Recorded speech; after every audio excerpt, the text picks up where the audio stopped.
you're like me, you're disappointed there likely won't be an NHL season this year. If you're like me, you get sad thinking about how the seats will be empty this year.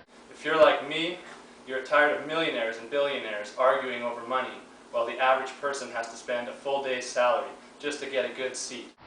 If you're like me, you are wondering how you will spend your Saturday nights this year. If you're like me, you're wondering if anything positive, If any good could happen as a result of the NHL lockout. Consider this. Last year, the average ticket price for an NHL game was $57. The average person spent about $15 on food and drink per game. $4 on parking, $10 on merchandise just while at the game. That means on average, each person spent $86 per NHL game. The average attendance of NHL games last year was approximately 17,000 people. 17,000 times $86 equals $1.462 million. 1.46 million spent per game in the NHL. Each team has 41 home games in the regular season. Multiply 1.46 million times 41, and you get approximately $60 million. $60 million each stadium makes per year. There are 30 teams in the NHL. 30 times 60 million? Equals $1.8 billion. $1.8 billion spent by hockey fans just while at the games last year. Add the money made from playoff games, And the number rises easily over $2 billion. $2 billion that fans spent at the games last year. That's $2 billion that, if the lockout continues, will not be spent by fans this year.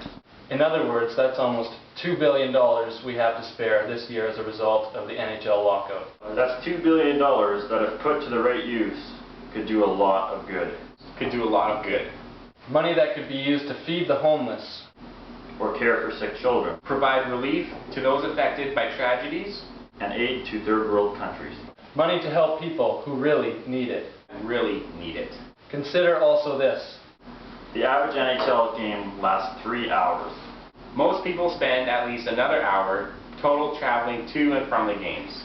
That's 4 hours each person spends just to attend one NHL game. Multiply 4 hours times 17,000 people per stadium. And you get 68,000 total person hours spent per game. Multiply that number by the total games per year in the NHL and you get 83,364,000 total person hours of time NHL fans spent at live games last year.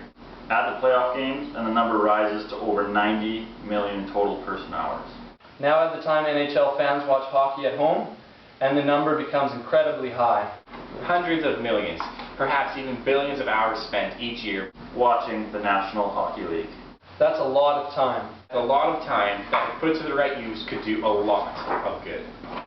Time that could be used to help a neighbor. Volunteer for a charity. Become more active instead of sitting on the couch. Mentor students. Time that could be used to make a difference. So here's our challenge to NHL fans. Figure out what you spent in time and money last year while attending NHL games. Now consider giving a portion of what you would have spent Of what you would have spent in time and money this year to help someone else. I admit, I will miss watching hockey this year.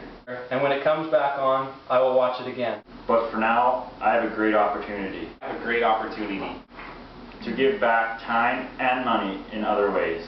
With the NHL lockout this year, hockey fans have the opportunity to help thousands. Perhaps even millions of people. Let's show the NHL that we don't need it. Let's show the NHL we have more important, more valuable ways to spend our time and money. I'm in. I'm in. I'm in. Are you?